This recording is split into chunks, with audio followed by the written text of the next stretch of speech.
नमस्कार, स्वागत है आप सभी का मालवी एकेडमी के इस ऑनलाइन लर्निंग प्लेटफॉर्म पे। आपने अपना सीयूईटी का एग्जाम दे दिया। अब आपके काउंसलिंग की प्रक्रियाएं जो होंगी वो शुरू होने जा रही हैं। इसी कड़ी में सबसे पहले आपके जामिया ने अपने वेबसाइट पे रजिस्ट्रेशन के लिए ओपन कर दिया है। तो पहले मैं इसकी नोटिस के बारे में आपको बताऊंगा, फिर कैसे आपको जामिया के लिए रजिस्ट्रेशन अगर आप करना चाहते हैं तो आप कैसे करेंगे, पूरी बात मैं आपको इस वीडियो में एक्सप्लेन करने वाला हूं। सबसे पहली चीज मैं आपको ये बता दूं कि मालवी एकेडमी आपके काउंसलिंग में आपको पूरी तरीके से मदद करने वाला है। आप देख रहे होंगे आपके मार्केट में बहुत सारे लोग आपको पेड काउंसलिंग की बातें चला रहे होंगे, तो हम आपके लिए कंप्लीट काउंसलिंग पूरी तरीके से बिल्कुल फ्री ऑफ कॉस्ट लेके आ रहे हैं। यूट्यूब पर आपको हर एक चीज डिटेल में बताएंगे। वैसे ये नोटिस में अगर आप देखेंगे तो यहां पर 6 सितंबर लास्ट डेट बताएगा और आज 6 सितंबर है। पहले हम लोगों ने सोचा कि ये चीज आप लोग कर लिए होंगे आसानी से, क्योंकि बहुत ही आसान प्रोसेस है इसका रजिस्ट्रेशन का। लेकिन फिर हमने नोटिस किया कि बहुत सारे ऐसे हमारे बच्चे हैं जो कि रजिस्ट्रेशन नहीं कर पा रहे हैं। तो और ये जो इस चीज की जो वीडियो होगी वो बहुत आसानी से आप लोगों को मिल भी नहीं पा रही थी, इसीलिए हम लोग इसको पूरा अच्छे से पूरे प्रोसेस को अच्छे से एक्सप्लेन करते हुए आपके लिए वीडियो लेकर आ रहे हैं।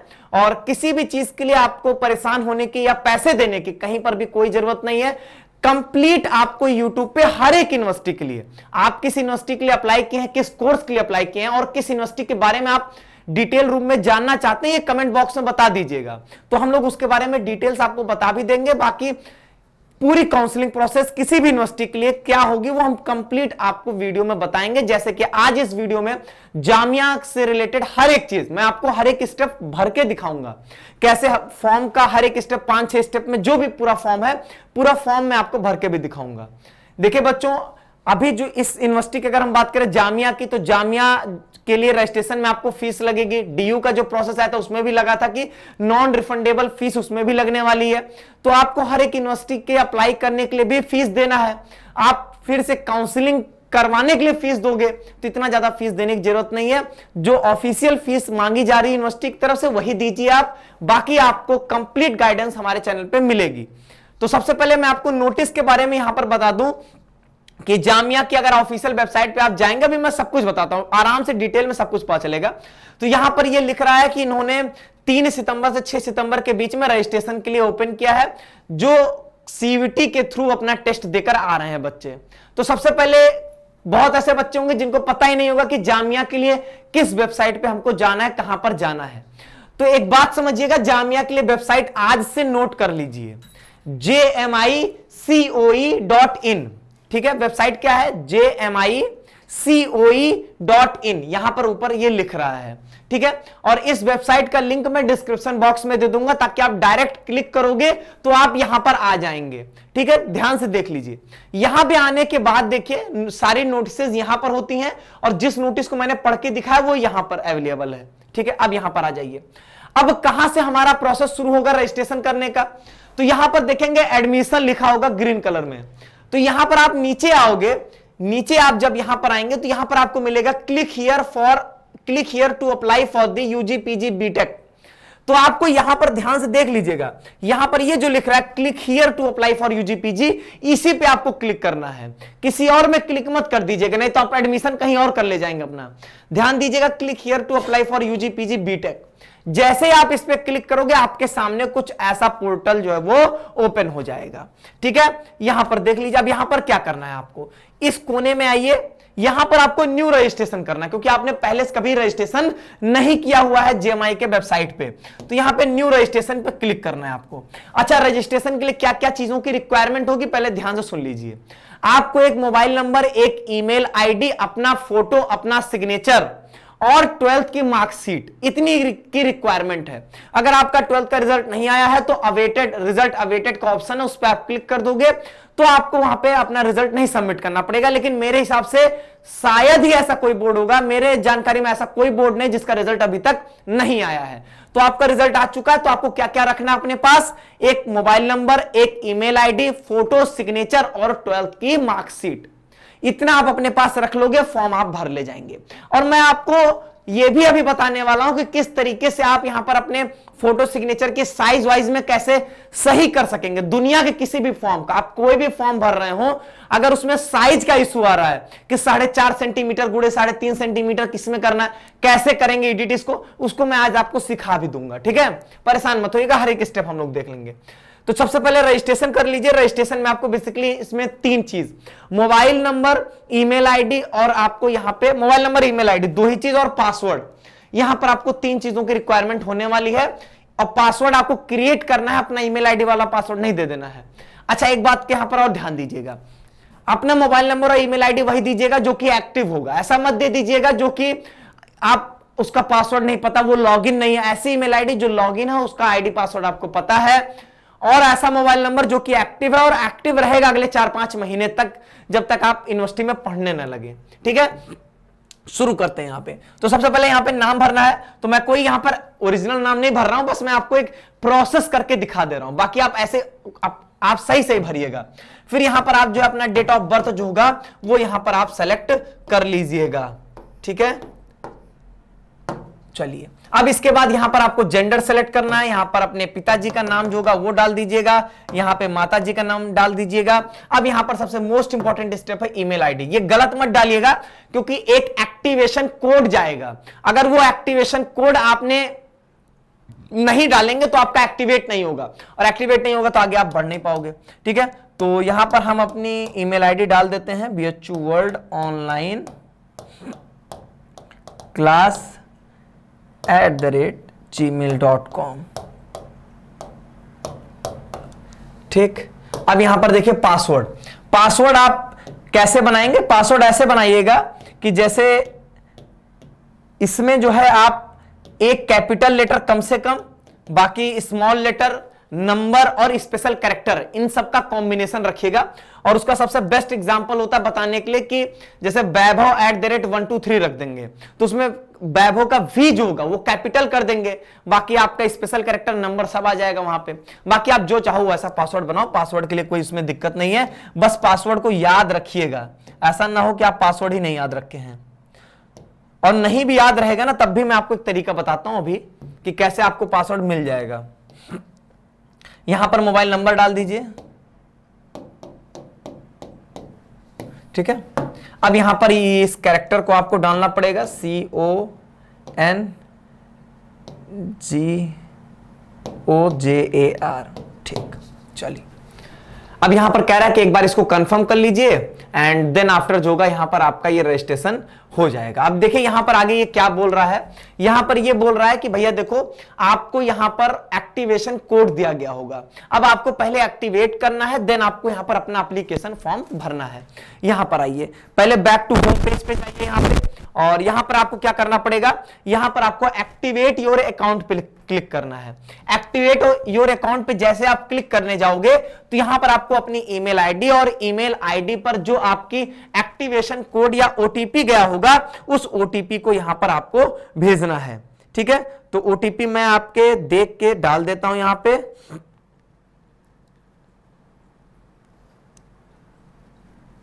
ठीक है, तो पहले यहां पर आप अपनी ईमेल आईडी डाल दीजिए, जो ईमेल आईडी से अभी आपने रजिस्ट्रेशन किया था।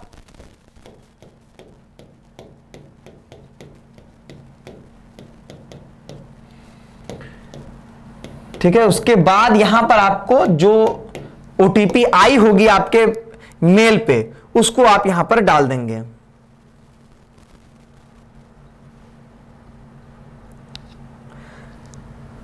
ठीक है, तो ये आपकी यहां पे आई है 160012। ठीक, बस अब यहां से सबमिट कर दीजिए। और एक आप नोटिस करेंगे आपके मेल आईडी पर ये जब एक्टिवेशन कोड जाता है ना तो वहीं पर आपका ईमेल आईडी और पासवर्ड लिखा रहता है। तो अगर आप उस मेल को डिलीट नहीं करोगे तो आप हमेशा आप एक तरीके से रिटर्न फॉर्म में आपका एप्लीकेशन नंबर, पासवर्ड पड़ा रहेगा। ठीक है, तो आपकी ईमेल आईडी जो रहेगी और आपका पासवर्ड जो रहेगा। ठीक है, ये हो गया। अब इसके बाद आपको क्या करना है, अब यहां पे आके साइन इन करना है आपको। ठीक है, तो आपने क्या किया, रजिस्ट्रेशन कर लिया। रजिस्ट्रेशन करने के बाद आपने एक्टिवेट कर लिया। अब यहां पर आप साइन इन करके अपना एप्लीकेशन फॉर्म जो होगा वो भर सकते हो।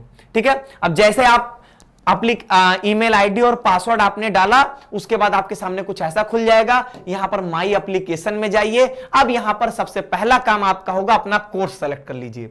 आप बैचलर्स मतलब यूजी का अगर है तो बैचलर्स का कोर्स सेलेक्ट करिए। यहां पे प्रोग्राम का नाम, आप किस प्रोग्राम में यहां पर एडमिशन लेना चाहते हैं, बीए ऑनर्स हिस्ट्री है, संस्कृत है, हिंदी है, क्या है आप सेलेक्ट कर लो। जैसे मान लीजिए मैं बीए ऑनर्स हिंदी सेलेक्ट कर लेता हूं, फिर यहां पर आगे मैं प्रोसीड कर दूंगा।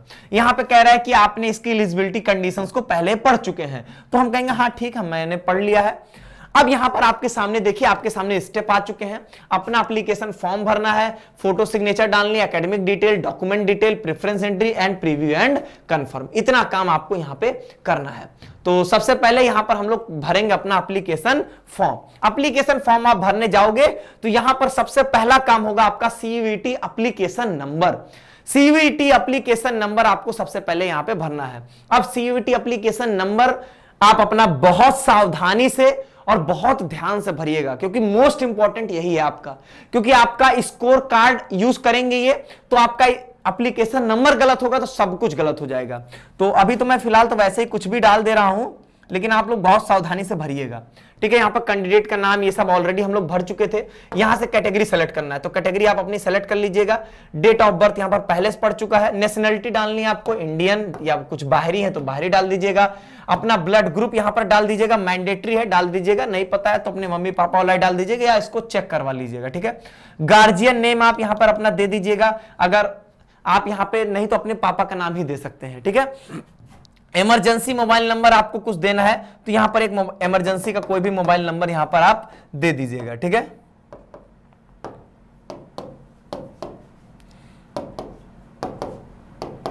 ठीक है, ये कोई नंबर नहीं है, मैं ऐसे ही तुरंत लिख दिया हूं, इस पे कॉल मत करने लगेगा आप लोग, ठीक है। अब इसके बाद यहां पर अपना रिलीजन डाल दीजिएगा, एनुअल इनकम ऑफ फैमिली जो होगी वो डाल दीजिएगा।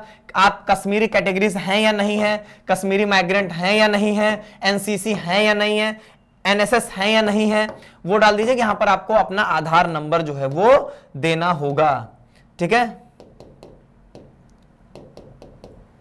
ठीक, अब इसके बाद यहां पर आपको देना है कि name of the institute from where qualifying degree या मार्कशीट इज रिसीव्ड। इसका मतलब समझ रहे हैं, इसका मतलब आपको यह बताना है कि आप अपने 12th कहां से किए हैं। अगर आपने किसी स्कूल से किया तो अपने स्कूल का नाम लिख दीजिएगा। अगर आपने किसी यूनिवर्सिटी से किया है, जैसे मान लीजिए कि जामिया का अपना स्कूल भी है, तो आप वो स्कूल डाल देंगे यहां पे। तो आपको अपने इंस्टीट्यूट का नाम लिखना है, मतलब आपने 12th कहां से किया है वो आप यहां पर मेंशन कर दीजिएगा। क्या आप एनआरआई कैटेगरी में अप्लाई करना चाहते हैं, डाल दीजिएगा। फिर यहां पर कह रहा है कि क्या आप कभी अरेस्ट हुए हैं, तो उम्मीद करता हूं कि आप ऐसे किसी भी कांड में नहीं फंसे होंगे। क्या आप कभी डिबार हुए हैं, उम्मीद करता हूं ये भी आप नहीं किए होंगे। कोई डिसिप्लिनरी एक्शन है ना हो तो ज्यादा उचित है। अपने पिताजी की क्या क्वालिफिकेशन है, क्या वो 12th पास है, 10th पास है, ग्रेजुएट हैं, पोस्ट ग्रेजुएट हैं, क्या है, आप यहां पे डाल सकते हो। फिर कह रहा है कि क्या आपने अपना क्वालिफाइंग एग्जामिनेशन, मतलब क्या आपने अपना 12th का एग्जाम वो आपने क्या जेएमआई से दिया है। मैंने कहा ना जेएमआई का अपना स्कूल भी है, तो क्या आपने अपनी स्कूलिंग जेएमआई से की है। अगर की है तो यस, अगर नहीं की है तो यहां पर आप नो कर देंगे, ठीक है। अब यहां पर आपको अपना परमानेंट एड्रेस देना है, तो जो आपका परमानेंट घर है, ठीक है, वो आप अपना यहां पर डाल दो। जैसे आपका जो भी अपना गांव का घर हो जो परमानेंट है, यहां पर एक एड्रेस होगा करेस्पॉन्डेंस एड्रेस। करेस्पॉन्डिंग एड्रेस में हम लोग डालते हैं जहां पे हम लोग रहते हैं इस समय, करेंटली आप जहां पे रह रहे हो, ठीक है। तो यहां पर आप अपना जो है वो डाल देना, जैसा भी आपका होगा वो अपने हिसाब से आप यहां पे डाल सकते हैं। लैंडमार्क आपको देना है कि आपके घर के आसपास का ऐसा कोई एरिया जो कि आप वहां पे आसानी से पहुंच सके, ठीक है। तो ये हो जाएगा। फिर अपना सिटी डाल दीजिएगा, यहां पे अपना पोस्ट ऑफिस डाल दीजिएगा। यहां से स्टेट जो होगा वो यहां से आप अपना सेलेक्ट कर लीजिएगा, ठीक है। तो स्टेट सेलेक्ट कर देते हैं आपका उत्तर प्रदेश, डिस्ट्रिक्ट सेलेक्ट कर देते हैं यहां पे वाराणसी, ठीक है। और फिर लैंडलाइन में भी आपका यहां पे ये कोई मैंडेटरी नहीं, तो लैंडलाइन आप नहीं भी दोगे तो कोई इशू नहीं है। और अगर आपका परमानेंट और आप जहां पे रह रहे हो दोनों सेम है, तो यहां पे सेम पे क्लिक कर देंगे तो ऑटोमेटिकली ये पूरा भर जाएगा। अब इसके बाद यहां पर आप सेव एंड प्रोसीड कर देंगे तो आपका यहां पे आगे बढ़ जाएगा, ठीक है। अच्छा, एक चीज यहां पे छूट गया है कि मदर की क्वालिफिकेशन क्या है, तो वो आप यहां पे डाल के फिर आगे प्रोसीड कर देंगे, ठीक है। अब देखिए यहां पर आपके सामने आ गया कि आपको यहां पे फोटो और सिग्नेचर अपलोड करनी है। मोस्ट इंपॉर्टेंट स्टेप ध्यान दीजिएगा, फोटो और सिग्नेचर से रिलेटेड कुछ यहां पर इन्होंने कुछ बातें बोली हैं। फोटो की साइज जो होगी वो 4.5 सेंटीमीटर गुणे 3.5 सेंटीमीटर होगी। इसको कैसे करना वो भी मैं अभी बता दूंगा। और आपकी जो अपलोडेड इमेज होगी वो 100 KB से कम की होनी चाहिए, ठीक है। और जेपीजी और जेपीईजी और जेपीजी के फॉर्मेट में होनी चाहिए। यहां पर मैं एक सलाह दूंगा। सबसे पहली चीज, जब आपने सीवीटी का एप्लीकेशन फॉर्म भरा होगा तो आपने एक फोटो खिंचवाई होगी, वो फोटो आपके पास होगी। मैं कहूंगा कि आप वही फोटो यूज करिए, सबसे बेस्ट है आपके लिए, ठीक है, वही फोटो। अब हो सकता है आप कहोगे सर वहां अलग साइज थी, यहां पर अलग साइज है, तो साइज कैसे रिसाइज करना है वो मैं आपको यहां पर समझा देता हूं। देखो यहां पर आपको क्या करना है, इसको ध्यान से सुनिएगा। यहां पर आप एक नया टैब खोलो, यहां पर आप सिंपली एक बात लिखो, वो ये लिखो आप यहां पे कि फॉर्म फोटो एडिटर। क्या लिखोगे? फॉर्म फोटो एडिटर, ठीक है, फॉर्म फोटो एडिटर। अब ये जैसे आप यहां पे खोलोगे, एक मिनट, ये कुछ गलत आ गया आपका यहां पे, फॉर्म फोटो एडिटर, ठीक है, ये आ गया। अब यहां पर देखो फॉर्म फोटो एडिटर जैसे ही आप खोलोगे यहां पे, अब यहां पर मैं आपको तरीका समझा देता हूं। एक बार पहले मैं फोटो को डाउनलोड कर देता हूं, ठीक है। और यहां पर जो मैं फोटो डाल रहा हूं वो आपका एक ऐसा सैंपल फोटो है, ठीक है, लेकिन मैं आपको तरीका सिखा देता हूं कैसे आप यहां पर उसको रिसाइज करना हो, कैसे करना हो। फिलहाल ये तो मैं रिसाइज करके ही लाया हूं, लेकिन मैं आपको स्टेप सिखा दूंगा, ठीक है। अब यहां पर आओ, देखो आपको क्या करना है, आप यहां से अपनी फोटो डालो, ठीक है, वो किसी भी साइज में हो, कोई इशू नहीं आएगा उस चीज से,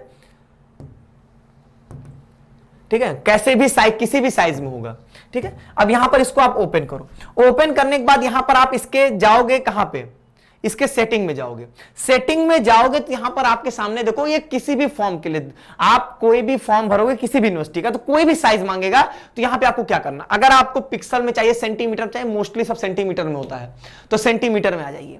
अब आप देखिए कौन से सेंटीमीटर की साइज मांग रहा है ये, तो यहां पर ये मांग रहा है 4.5 सेंटीमीटर गुणे 3.5 सेंटीमीटर। ये क्या होती है? ये हाइट इंटू विथ होती है, ठीक है। ये हाइट इतनी और विथ इतनी, मतलब आपको बताना ऊंचाई और चौड़ाई यहां पे।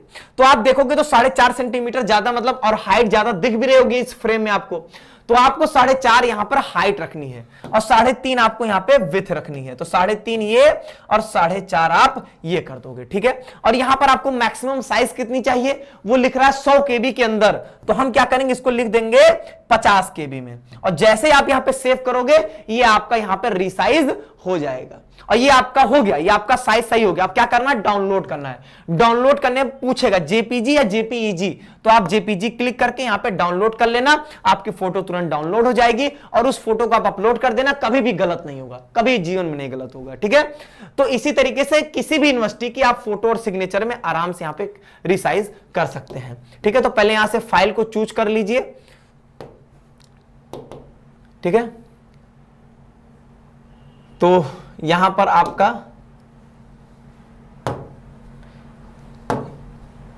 ये हो गई आपकी फोटो और यहां से मैं डाल देता हूं सिग्नेचर,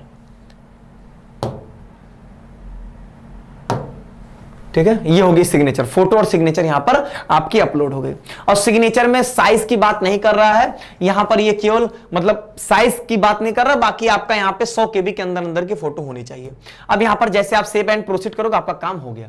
अब एकेडमिक डिटेल्स में सीधी सी बात, आप 12th करके आ रहे हैं तो अपने 12th की ही डिटेल्स देंगे। तो यहां पर क्या करना, सबसे पहले अपना आपको यहां पर बोर्ड सेलेक्ट करना है, क्या आप जैसे सीबीएसई से थे, यूपी से थे, बिहार से थे, क्या थे वो डाल देना यहां पे। तो यहां पे सीबीएसई हो गया। ईयर ऑफ पासिंग, कब आपने पास किया है, 2021 में किया है, 20 में किया है, 22 में किया है, कब किया डाल दीजिएगा। जिनका रिजल्ट नहीं आया वो रिजल्ट अवेटेड पे क्लिक कर देंगे, ठीक है। अपने स्कूल कॉलेज का नाम यहां पर डाल देंगे, किस डिवीजन से पास हुए हैं। उम्मीद होगा कि अब तो ऐसी शिक्षा प्रणाली है कि सब लोग फर्स्ट डिवीजन में पास हो जाते हैं। मार्क्स कितना है आपका, तो मान लीजिए आपका मार्क्स है 405, कितने में है, मान लेते हैं 500 में है, तो परसेंटेज अपने आप कैलकुलेट कर जाएगा वहां पे, ठीक है। इस तरीके से आप अपनी एकेडमिक डिटेल्स यहां पे डाल देंगे, ठीक है। अब यहां पर आपको अपने 12th का मार्कशीट जो होगा वो भी डालना पड़ेगा। अब देखिए यहां पे क्या करना है, यहां पर आपको जो है वो अपलोड करना है अपने 12th का मार्कशीट, ठीक है। तो यहां पर आप क्लिक करके देखिए यहां पे किस किस फॉर्म में अवेलेबल है आपका, आपको 50 से 250 KB के बीच में जेपीजी, जेपीईजी, पीडीएफ के फॉर्म में आप यहां पे डाल सकते हैं, ठीक है।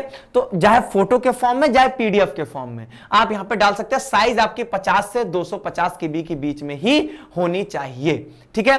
तो यहां पर जो है वो जो फोटो अभी थी मैं उसी फोटो को डाल देता हूं, क्योंकि मुझको तो कोई रियल रजिस्ट्रेशन करना नहीं है, ठीक है। लेकिन आप सही यहां पर अपनी फोटो डालिएगा। अगर आपको फोटो को रीसाइज करना है तो यहीं पर आके आप फिर से कर लीजिएगा। जैसे वहां पे आप ध्यान दीजिए, एक चीज लिखा है कि 50 से 100 डीपीआई में होना चाहिए। आप ध्यान से देखो तो डीपीआई का भी आपके सामने यहां पर ऑप्शंस थे, ठीक है। मैं बैक करूंगा यहां पर, तो यहां पर मैं आपको दिखाता हूं। यहां पर आपका डीपीआई सेलेक्ट करने का भी ऑप्शन दिया गया था, देखिएगा यहां पर अगर आप सेटिंग्स में जाओगे तो यहां पर देखो, यहां पे डीपीआई बोल रहा है ना, तो इस डीपीआई को भी आप एडिट कर सकते हो, ठीक है। इस डीपीआई को भी आप यहां पे एडिट कर सकते हो। इसको हम लोग चाहे तो 100 डीपीआई कर देंगे, और वहां पे वही बात लिखा था कि 100 डीपीआई में आपको यहां पे स्कैन करना है, ठीक। तो ये कर लीजिएगा। अब यहां पर आपको सर्टिफिकेट नंबर अपना जो होगा वो भी देना होगा। आपका जो सर्टिफिकेट या मार्कशीट होगी ना, उसमें देखिए सीरियल नंबर या आपका मार्कशीट नंबर लिखा होगा, तो उसको यहां पर डाल दीजिएगा, ठीक है। अब यहां पर आप अपलोड कर दीजिए। आपका डॉक्यूमेंट अपलोड हो गया। डॉक्यूमेंट अपलोड हो गया, इसके बाद अगला काम क्या होगा आपका यहां पे, तो अगला होगा यहां पर आपको अपना रिजर्वेशन कैटेगरी सेलेक्ट करना है। रिजर्वेशन कैटेगरी सेलेक्ट करके आप आगे कंटिन्यू कर सकते हैं। आपका यहां पे फॉर्म जो है वो पूरी तरीके से भर चुका है, यहां पर देख लीजिए। और अगर आपको यहां पे एक बार क्लिक कर देंगे आई कंफर्म देव, जितना मैंने भरा वो सारी चीजें सही हैं, तो इसके बाद आपको कुछ नहीं करना, कंफर्म एंड सबमिट पे क्लिक कर दीजिएगा। कंफर्म एंड सबमिट पे क्लिक कर देंगे, बस इसके बाद आपको पेमेंट करना होगा। अब यहां पर देखेंगे तो आपके सामने यहां पे प्रोसीड टू पेमेंट का ऑप्शन आ जाएगा। अब यहां पे कह रहा है पेमेंट मोड क्या होगा, ऑनलाइन मोड होगा। डेबिट कार्ड के थ्रू करेंगे तो यहां पर आपको 550 रुपया फीस है, 14 रुपया चार्ज लगेगा और 564 रुपए आपको यहां पे पे करने पड़ेंगे। आप जैसे ही अपना पेमेंट कंप्लीट करोगे आपका एप्लीकेशन फॉर्म रजिस्ट्रेशन जो होगा वो सबमिट हो जाएगा। बाकी आगे सीयूईटी का जब स्कोर कार्ड आएगा तो उसके मेरिट के बेसिस पे डिपेंड करेगा कि आपको मिल रहा है कि नहीं मिल रहा है, ठीक है। तो आपको फीस यहां पर भी सबमिट करनी है। तो बच्चों इन्होंने जो नया सिस्टम लाया, सेंट्रलाइज्ड इन्होंने एग्जाम रखा, आपने सेंट्रलाइज्ड एग्जाम रखा। आपने कहा कि बच्चों को हर एक यूनिवर्सिटी में अप्लाई करने की जरूरत नहीं है, हम एक एग्जाम के थ्रू सारे यूनिवर्सिटी में एडमिशन के लिए आपका दरवाजा खोल देंगे। आपने एक तरीके से पहेली बनाया और एक तरीके से मैं कहूं तो आपने मूर्ख बनाया। यहां पे मूर्ख किस तरीके से बनाया आपने यहां पे कि आपने कहा कि हम आपको हर एक यूनिवर्सिटी में अप्लाई नहीं करना है, लेकिन आप ध्यान दे रहे होगे तो आप हर एक यूनिवर्सिटी में अप्लाई कर रहे हो। आपने पहले एक सीयूईटी का फॉर्म भरा है, सीयूईटी का फॉर्म में वहां पे फीस दी, सीयूईटी फॉर्म भरने के बाद आप हर एक यूनिवर्सिटी के लिए फिर से फीस देने जा रहे हो। तो अल्टीमेटली काम तो वही हुआ, बस हम जो 5-10 अलग अलग एग्जाम दे रहे थे उसके बजाय हमने एक एग्जाम दिया। बाकी हर एक यूनिवर्सिटी के लिए अप्लाई करना, फॉर्म भरना, पैसा देना, वो तो वही रह गया। तो ये चीज अगर आप सेंट्रलाइज्ड सिस्टम ला रहे थे तो सेंट्रलाइज्ड काउंसलिंग का भी सिस्टम लाना बहुत जरूरी था, ठीक है। तो इस तरीके के सिस्टम के लिए कोई भी आप अच्छा काम नहीं किए। भले आपने सेंट्रलाइज्ड लाया, एक नई पहल लाई, लेकिन इस स्टेप पे जाके आपने फिर से गड़बड़ कर दिया। उम्मीद करता हूं कि आने वाले वर्षों में ये चीज सुधार करके सेंट्रलाइज्ड काउंसलिंग हो, ताकि बच्चे को एक बार फीस देनी पड़े बस, और सारे यूनिवर्सिटी के लिए उसके लिए दरवाजे यहां पर खुल जाए। तो चलिए आज के वीडियो में बस इतना ही, और जीएमआई का जो भी यहां पे सिस्टम था वो मैंने सब समझा दिया है। उम्मीद करता हूं आपको सारी बातें समझ में आ गई होंगी। अभी भी कोई दिक्कत है तो कमेंट बॉक्स में बता दीजिए, ठीक है। बहुत बहुत धन्यवाद आप सभी का।